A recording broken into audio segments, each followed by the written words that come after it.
জয় গোপাল জয় জয়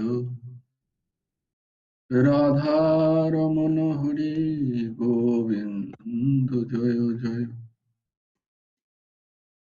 গোবিন্দ জয় জয় গোপাল জয় জয় রাধারমণ হরি গোবিন্দ জয় জয় হে কৃষ্ণ গোবিন্দ হরে মুরারে হে নাথ নারায়ণ বাসুদেব গোবিন্দ জয় জয় গোপাল জয় জয় রাধারমণ হরি গোবিন্দ জয় জয় হে কৃষ্ণ গোবিন্দ হরে মুরারে হে নাথ নারায়ণ বাসুদেব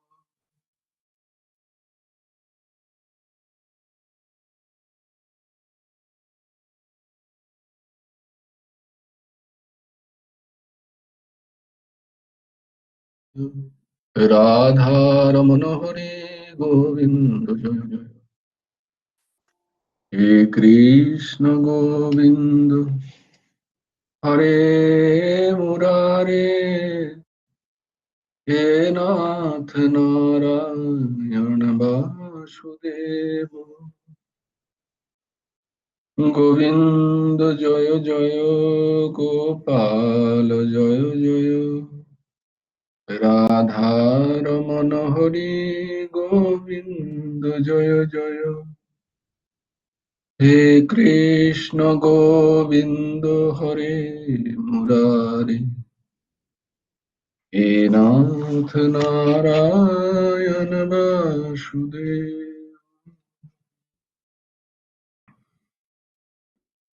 গুরুর্ব্রহ্মা গুরুর্বিষ্ণু গুরুর্দেব মহেশ্বর গুরুর সাক্ষাৎ পরব্রহ্ম তস্मै শ্রী গুরবে নমঃ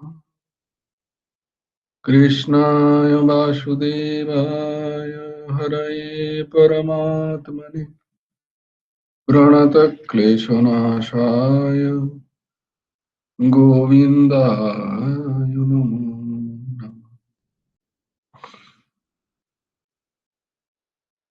কৃষ্ণায় বাসুদেবায় দেবকীনন্দনায় চ নন্দগোপকুমারায় গোবিন্দায়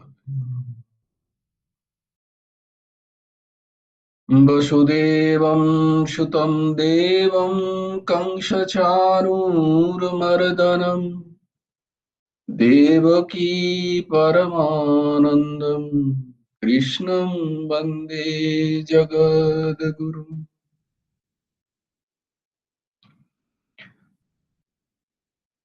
আজকে কে বলবে শ্লোকগুলো?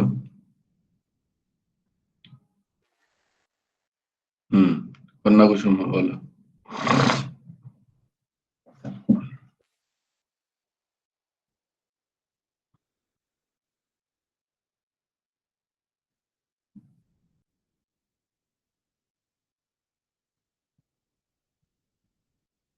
ও লেট জয়নিং। আচ্ছা কন্যা কুসুমা দ্বারা কাকিমা বলবে বলছে। হ্যাঁ বলো, শর্মিলা বলো। জয় গুরু রাধেশ। জয় গুরু রাধেশ। শেষের দুটো উচ্চারণ দুটো একটু হয়নি। হ্যাঁ ঠিক আছে, আমি করে দেবো। ধর্মক্ষেত্রে কুরুক্ষেত্রে সমবেতা যুজুৎসবঃ মামকাঃ পাণ্ডবাশ্চৈব কিম কুর্বত সঞ্জয় যত্র যোগেশ্বরঃ কৃষ্ণ যত্র পার্থো ধনুর্ধর তত্র শ্রীর্বিজয়ো ভূতির্ধ্রুবা নীতির্মতির্মম यदा यदा हि धर्मस्य ग्लानिर्भवति भारत ध्यानमधर्मस्य तदात्मानं सृजाम्यहम् परित्राणाय साधूनां विनाशाय च दुष्कृतां धर्म संस्थापनार्थाय सम्भवामि युगे युगे कर्मण्येवाधिकारस्ते मा फलेषु कदाचन मा कर्मफलहेतुर्भूर्मा ते सङ्गस्त्य कर्मणि योगस्थः कुरु कर्माणि सङ्गं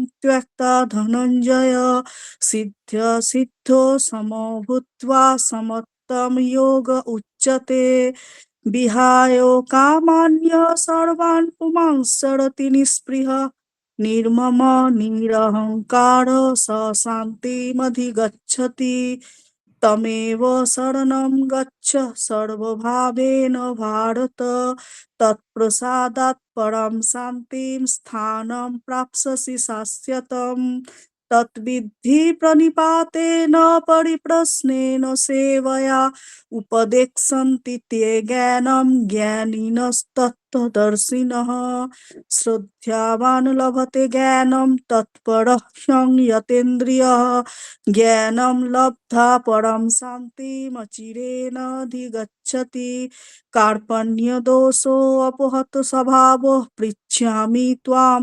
धर्मसङ्गमूढचेताः यच्छ्रेयः सन्निश्चितं ब्रूहि तन्मे शिष्यस्तेऽहं साधिमां त्वां प्रपन्नम् सर्वधर्मान् परित्यज्य मामेकं शरणं व्रज अहं त्वां सर्वपापेभ्यः मोक्षयिष्यामि मा शुचः चञ्चलं हि मनः कृष्ण प्रमाथि बलवदृढं तस्याहं निग्रहं मन्ये वायुरिव सुदुष्करम् असंशयो महाबाहो मनः दुर्निग्रहं चलम् अभ्यासेन तु कौन्तेय वैराग्येन च गृह्यते पत्रं पुष्पं फलं तोयं यो मे भक्त्या प्रयच्छति तदहं भक्तु प्रहितमस्नामि प्रयतात् मनः यत्करोषि यदश्नासि यज्जुहोषि ददासि यत् यत्तपस्यासि कौन्तेय तत्कुरुष्व मदर्पणम् अनन्यश्चिन्तयन्तु माम् ये जनाः पर्युपासते पर्युपासते तेषां तेषां नित्याभि नित्याभियुक्तानां योगक्षेमं व्यहम्यहम् अपि चेत् अपि चेत् सुदुराचार आचार भजते यदि माम् मामनन्यभक् साधुरेव साधुरेव समन्त्यभ्य समन्त्यभ्यः सम्यक् सम्यग् व्यवसित हि सः জয় গুরু রাধে শ্যাম। জয় গুরু রাধেশ। বাহ,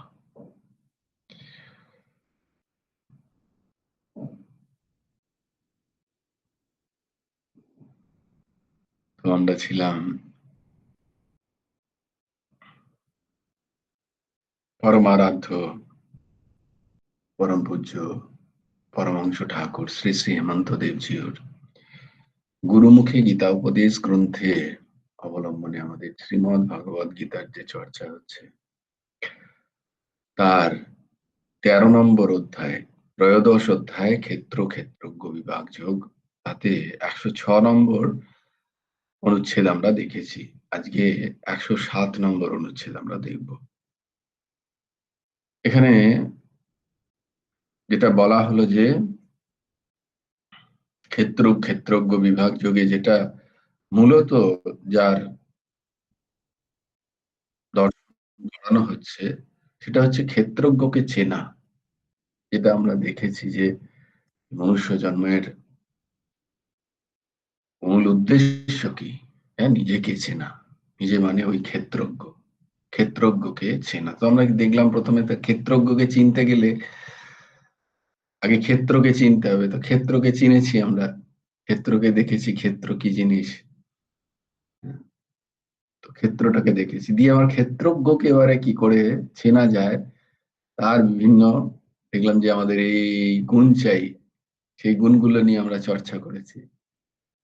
তারপর ক্ষেত্রজ্ঞের বিভিন্ন বিষয়কে আমরা তাকে বিভিন্ন উদাহরণ দ্বারা ক্ষেত্র থেকে যে ক্ষেত্রজ্ঞ আলাদা এবং ক্ষেত্রজ্ঞই যে জ্ঞেয় বস্তু, তাকেই যে জানা যায় এবং তাকেই জানা উচিত, তাকেই জানতে হবে, এইটা এই অধ্যায়ে বলা হচ্ছে বা এটাকে প্রতিষ্ঠা করানো হচ্ছে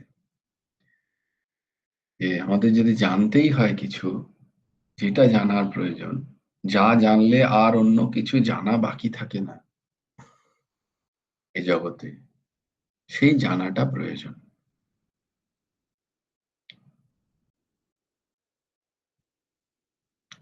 তো আজকে বলছেন 107 নম্বর যে অনুচ্ছেদ, সেখানে ভগবান গুরুদেব লিখছেন যে অধিকারী ভেদে সাধনের ভেদ। এবং সব সাধন সবার জন্য নয়, সব সাধন সবার জন্য কিন্তু নয়, তার অধিকার আছে, অধিকারী ভেদে। আমরা দেখলাম না যে আমাদের সেই বাসে চড়তে গেলে সাধন চাই, পয়সা চাই, করি যাই করি, কিছু একটা চাই। তো সবাই একরকম যে সাধন জোগাড় করতে পারবে বা একই রকম সাধনের অধিকারী হবে তা কিন্তু নয়। তাই বলছি অধিকারী ভেদে সাধনেরও ভেদ আছে। তাই অন্যর সাথে নিজেরটা তুলনা করতে নেই বা অন্যর সাথে নিজেরটা মেলাতে নেই। যেটার আমি অধিকারী, আমি সেই সাধনেই আমার বলবৎ থাকা প্রয়োজন। যেটা আমাকে গুরু ভগবান যে সাধনের অধিকারী করেছেন সেটারই প্রয়োজন, অন্যের অনুকরণ করা উচিত নয়। সেই কারণেই এখানে বলছে যে সাধনের অধিকারী ভেদে সাধনের ভেদ। তো সেই আত্ম সাক্ষাৎকার, ক্ষেত্রকে জানা, ক্ষেত্রজ্ঞকে জানা, ক্ষেত্রজ্ঞকে বোঝা, দেখা, আত্মসাক্ষাৎকার বিষয়ে সাধনের বহুবিধ ভেদ আছে। তো গুরু ভগবান বলছেন এই জগতে 4 প্রকার অধিকারী লোক আছে। কেউ উত্তম, কেহ মধ্যম, কেউ অধম, কেউ অধমতর। বলে অধমতর কি উত্তম হতে পারে? বলে হ্যাঁ হতে পারে, কিন্তু তার জন্য তাকে তার যে পথ, গুরু ভগবান তাকে যে পথ দেখান, সেই পথে দৃঢ়ভাবে যদি সে অনুবর্তন করে, সে যদি সেই পথকে অনুসরণ করে অতি দৃঢ়তার সাথে, তাহলে সেও একদম উত্তমের যে সাধন, সেই সাধনে সেও উপলব্ধ হতে পারে। তো ভগবান লিখছেন যে 4 প্রকার যিনি, তারা কিরকম ভাবে সাধন করলে তাদের কল্যাণ হয়। উত্তমগণ শ্রবণ মননের ফলভূত নিধিধ্যাসন নামক বিজাতীয়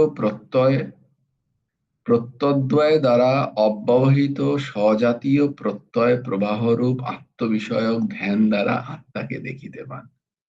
খুব শক্ত। তো ওইসবের দরকার নেই, আমার সোজাসুজি জানা দরকার যে যারা জ্ঞান মার্গে, তাদের কি, তাদের মনন, তারা শ্রবণ মনন দ্বারা তারা মূল যে আত্মজ্ঞানের সাক্ষাৎ দর্শনের স্থির নিশ্চয় করে তারা ধ্যানান্বিত হন। তাদের ধ্যান যোগ, সেখানে তারা সেই ধ্যান যোগের দ্বারা, নিধিধ্যাসনের দ্বারা তারা কি করেন, অন্যান্য বিষয়কে দূরে সরিয়ে একমাত্র ধ্যান দ্বারা, সেই ধ্যানে তাদের ক্ষেত্রজ্ঞকে তারা দেখতে পান। ধ্যানে সমর্থ তারা, এরা উত্তম কোটির সাধক। মধ্যমগণ কি করেন? শ্রবণ মনন রূপ সাংখ্য যোগ দ্বারা আত্মাকে দেখতে পান। তারা শ্রবণ এবং মনন দ্বারা বারংবার শ্রবণ বারংবার মনন করতে করতে তারা এই ক্ষেত্রজ্ঞকে বুঝতে পারেন, এই ক্ষেত্রজ্ঞকে দেখতে পান।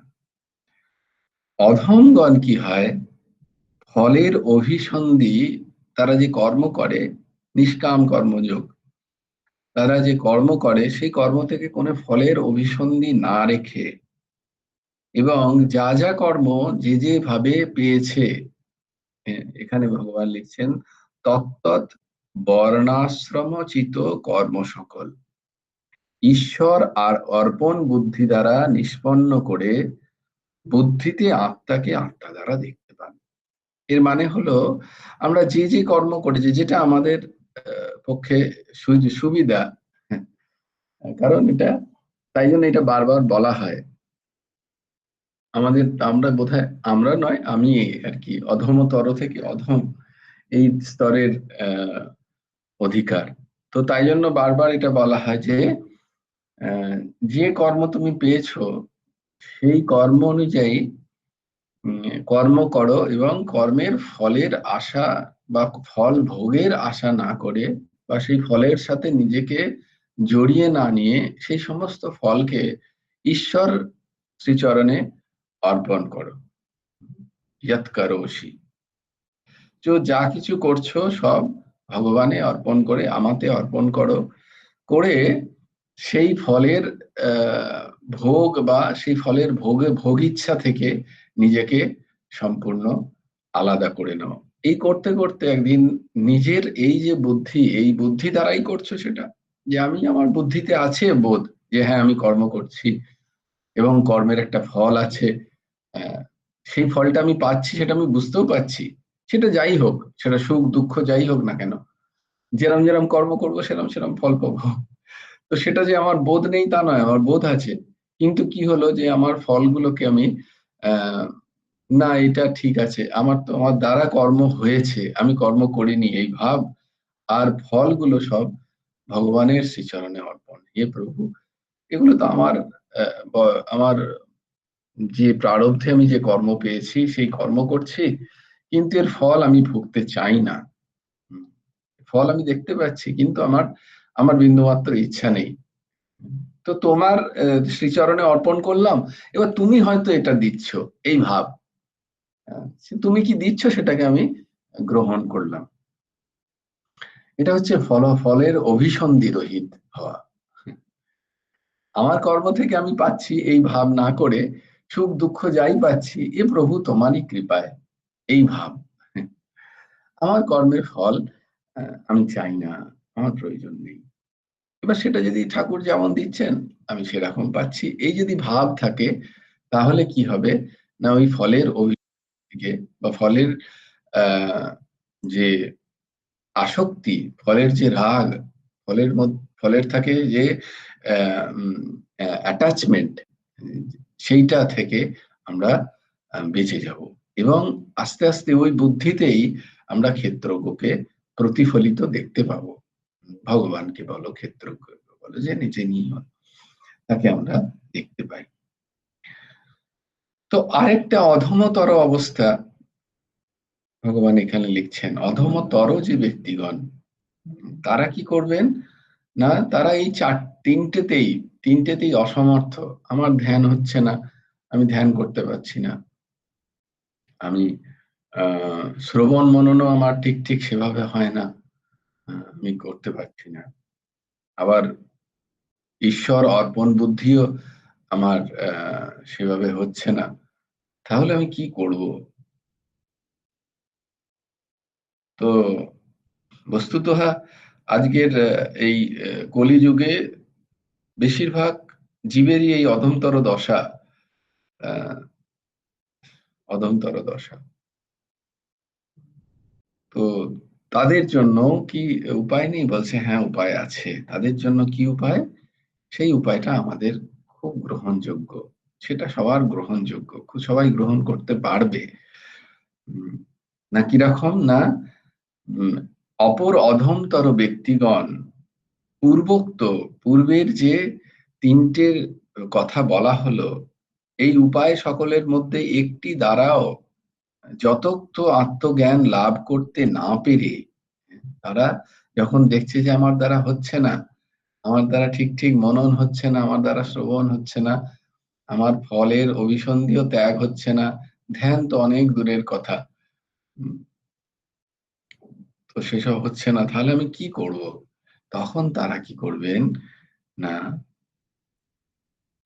যাদের হয়েছে এইরকম কোটি যারা, অতি উচ্চ কোটি যারা, সেই করুণাশীল, এখন এদের মধ্যে এই যে তিনজনের মধ্যে এরা যে করুণাশীল হবে তার কোনো মানে নেই। তারা হয়তো নিজেরা করে নিজেরাই গুটিয়ে থাকছেন, তারা যে জগৎ কল্যাণে তাদের সাধনকে ব্যবহার করবেন তার কিন্তু কোনো নিশ্চয়তা নেই। সবাই সেটা করেন না, সবার সেটা ক্ষমতাও থাকে না। এক তো সবার ক্ষমতা থাকে না, আর দ্বিতীয়ত সবাই সেটা করেনও না। তারা নিজেদের উদ্ধারের কাজে লাগেন।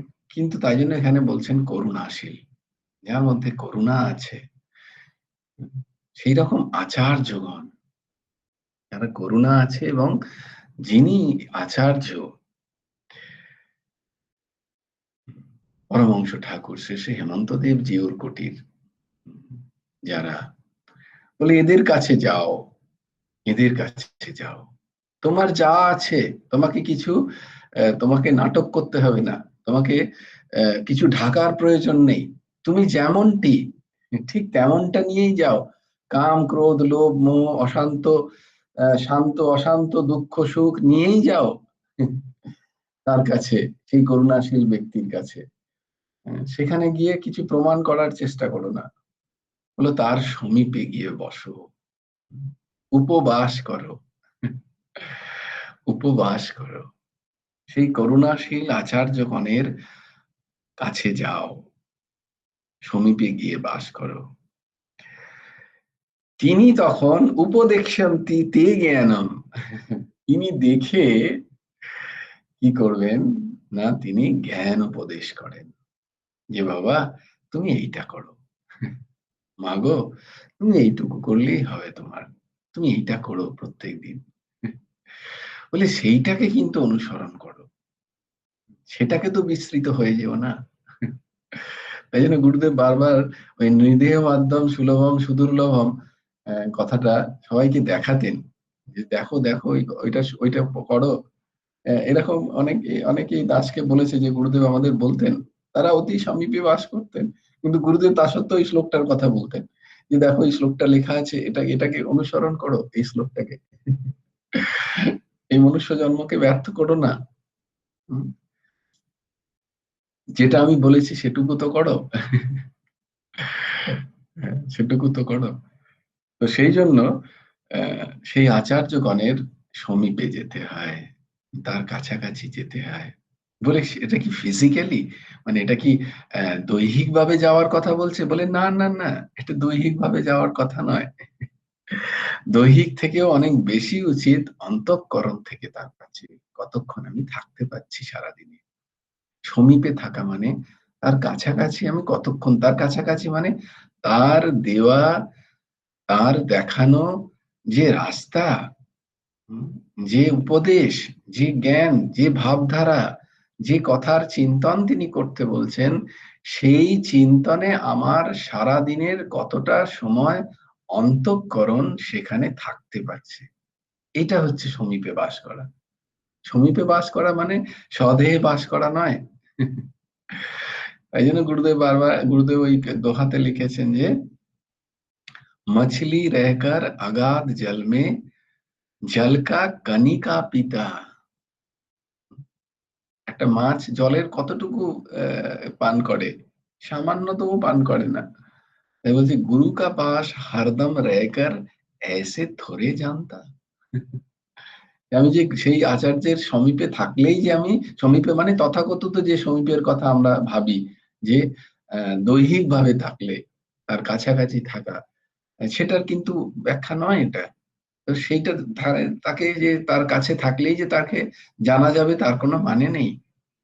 সমীপে থাকা মানে আহ, কতটা তার কথা আমি চিন্তন করছি, তার রাস্তায় আমি কতটা হাঁটতে পারছি, তার দেখানো পথে আমি আমার জীবনটাকে কতটা আহ পরিবর্তন করছি, যেটাকে বলা হয় যে তার সেই ছাঁচে আমি আমার জীবনটা কতটা ঢালতে পারছি, তার চিন্তনের ছাঁচে, যেটা তিনি চাইছেন আমার কাছ থেকে, সেই সেই জায়গায় আমি কতটা নিজের জীবনটাকে তৈরি করতে পারছি।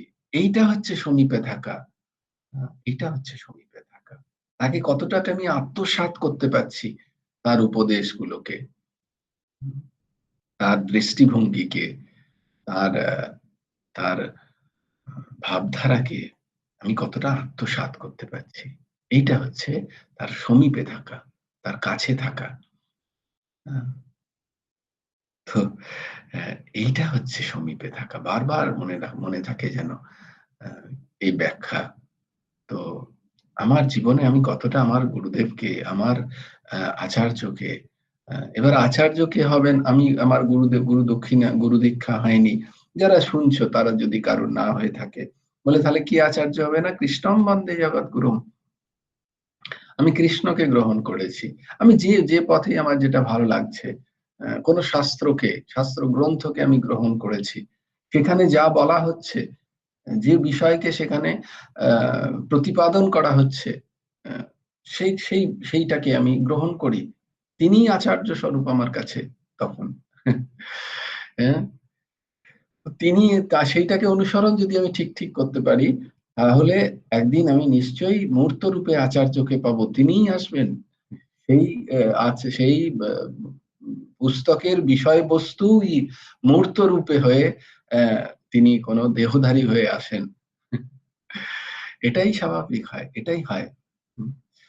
তাই আমি তাকে অনুসরণ করছি, তার চিন্তন করছি, আমি সেইভাবে নিজের জীবনটাকে গঠন করার চেষ্টা করছি। তাই জন্য বলছেন যে ইহা এই রূপে চিন্তা করো।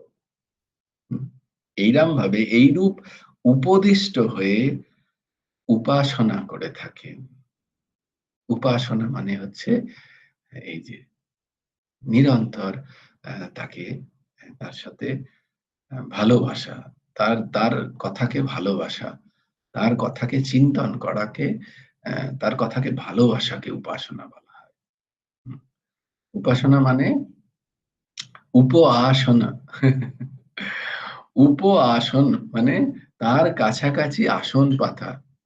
এই নয় যে তার কাছাকাছি বসা। উপবাস, উপ-আসন, মানে তার কাছে গিয়ে বসা। আমি কতক্ষণ তার কাছে গিয়ে বসছি।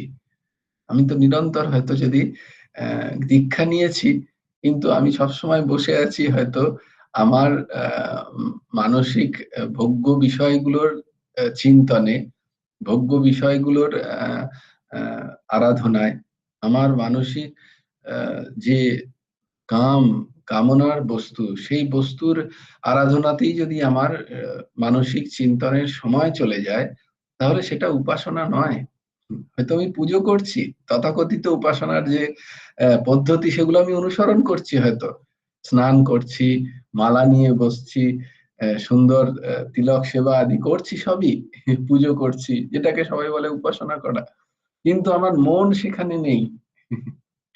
আমার মন আমার ভোগ্য বিষয়ের প্রতি সবসময় লেগে আছে, বলে এটা উপাসনা নয়। এটা উপাসনা নয়, এটা উপ-আসন বসানো নয়। হ্যাঁ, ঠিক আছে, এটাও এটাও একটা দিক। এটা করতে করতে হয়, সময় লাগবে, সময় লাগবে, বলে এটা করো। কিন্তু তাহলে করে এটা কেন করছি সেটা তো জানা দরকার। আমি কেন আহ পুজো করছি, কেন গোপাল সেবা করছি, কেন এই সমস্ত কাজগুলো করছি, সেই কেনটা আগে জেনে নিয়ে তারপর উপাসনা করতে হয়।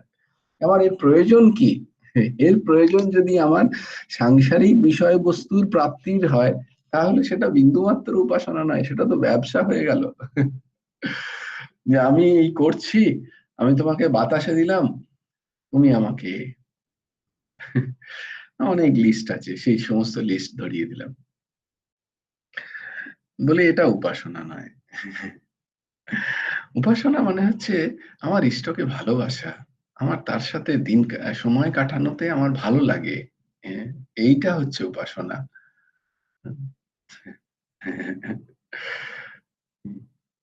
এইটা উপাসনা। না না, এটা হাসির কারণ এই জন্য যে আমরা অনেক সময় এটার আবার উল্টো দিকটাও করি, যে হেই আমি এখন ঠাকুর ঘরে আছি, আমাকে কেউ ডিস্টার্ব করবে না, এটা আমার ঠাকুর করার সময়। আরে আলাদা করছো কেন? কেন আলাদা করছো? কি যেন একটা কথা বলেছিলাম তোমাদের, ইংরেজিতে বলেছিলাম, কি ভুলে গেছি, কি যেন, স্পিরিচুয়ালাইজেশন অফ, কি যেন একটা বলেছিলাম না, কি রে আমাদের ঊর্ধ্বসীমা, হ্যাঁ অর্ঘ্য বলবে, ভেরি গুড, বলো। স্পিরিচুয়ালাইজেশন অফ হিউম্যানিটি আর ওই বলেছি না আগে হাত তুলবি না, যদি যদি না মনে থাকে। ইংরেজিটা উচ্চারণ করতে পারছি না। হিউম্যানাইজেশন অফ আগে হাত তুলে দেবে, আমি আমি আমি। ভেরি গুড, ভেরি গুড, খুব ভালো বলেছো। হুম হুম, জয়গুরু আদেশ সামর্থ্য সীমা, বলো। হ্যাঁ যাচ্ছে যাচ্ছে, তুমি শুনতে পাচ্ছ না, আমরা শুনতে পাচ্ছি। হ্যাঁ হ্যাঁ, বলো বলো।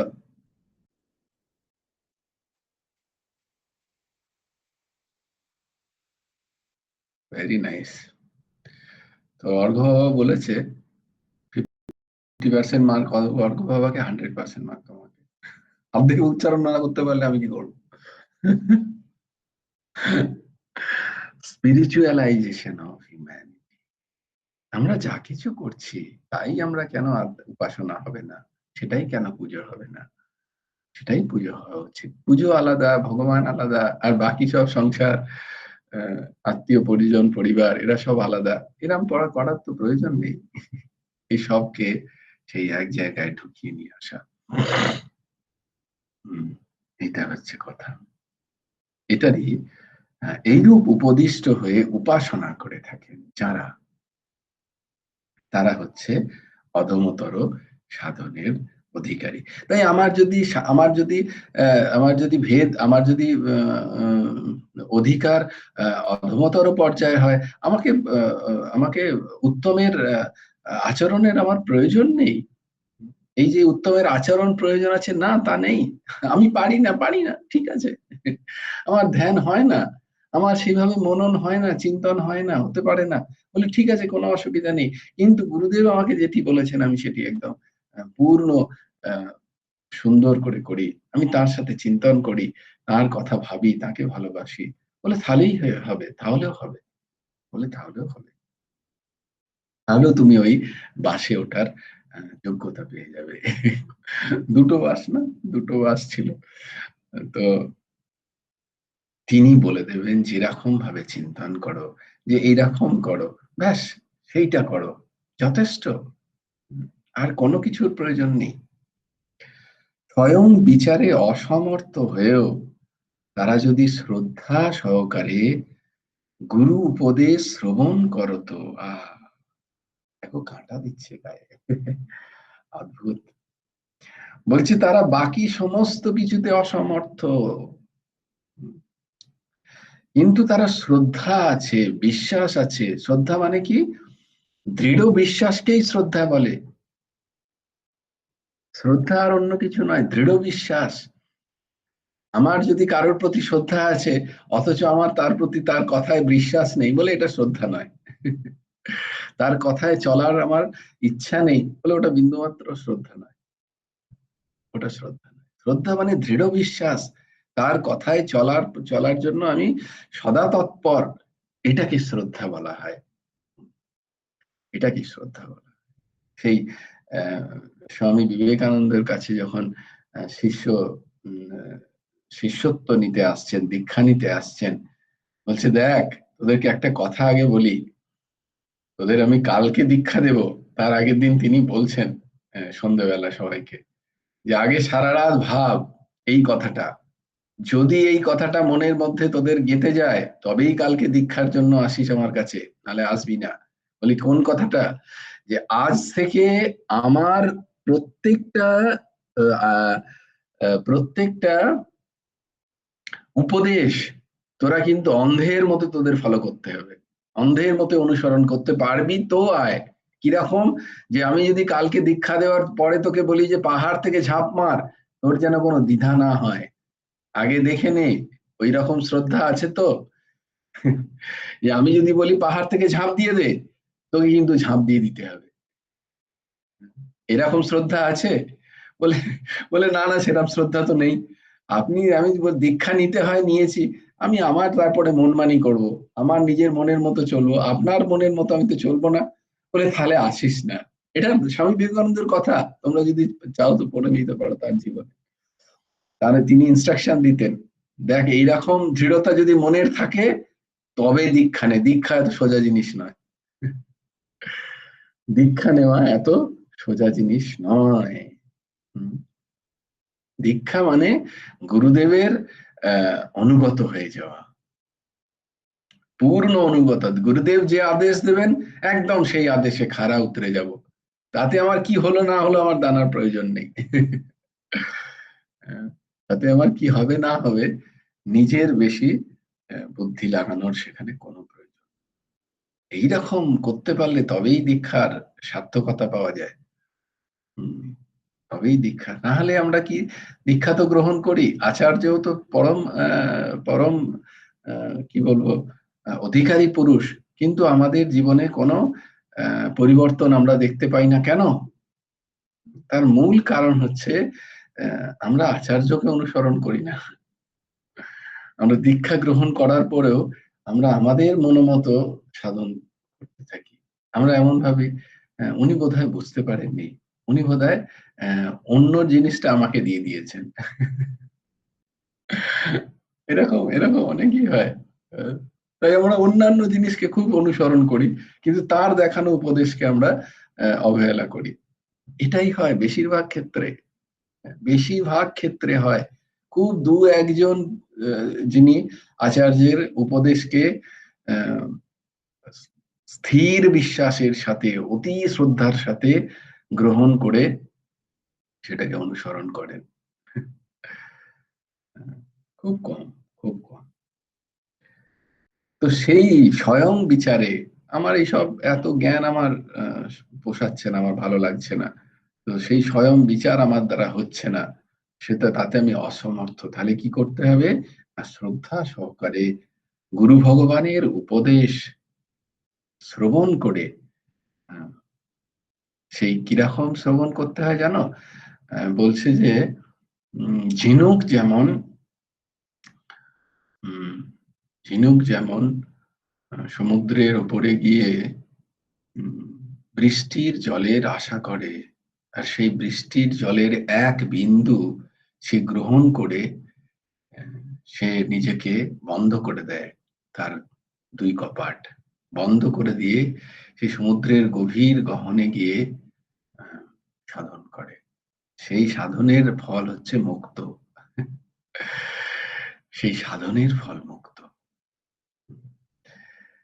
তো তেমনি গুরু উপদেশ, গুরু ভগবান যেটি বললেন সেটিকে গ্রহণ করে আর কোথাও মন লাগাতে নেই, ব্যাস সেই সাধনে মন লাগাতে হয় একান্তে। এটা যদি কেউ করতে পারে, সেও সেও মৃত্যু সংসার, এই যে ভব সংসার, ভূ সংসার, মৃত্যু লোক থেকে সে নিজেকে অতিক্রম করে নিয়ে যেতে পারবে। দেখো, যে ফল একজন আত্মজ্ঞান সাক্ষাৎকারীর, নিধিধ্যাসন করা পরম ধ্যানে বসা যে ব্যক্তির, তার যা গতি, আর এই ব্যক্তি যিনি গুরু ভগবানের উপদেশকে গ্রহণ করতে পারলেন এক মনে অতি শ্রদ্ধার সাথে, তারও গতি এক, মৃত্যু সংসার থেকে সেও অতিক্রম করতে পারে। जय जय श्री राधे, जय जय श्री सीताराम, हर हर महादेव। भज गुरु हेमंत देव राधे श्याम, जप हरे कृष्ण हरे राम। জয় গুরু রাধে শ্যাম, রাধে শ্যাম, রাধে শ্যাম, শ্যাম শ্যাম, রাধে রাধে, রাধে কৃষ্ণ, রাধে কৃষ্ণ, কৃষ্ণ কৃষ্ণ, রাধে রাধে। জয় গুরু রাধে শ্যাম। শ্রী গুরার্পণমস্তু। শ্রী হেমন্ত দেবার্পণমস্তু। জয় গুরু রাধে শ্যাম। সবাই ভালো থেকো, সুন্দর থেকো, সুস্থ থেকো।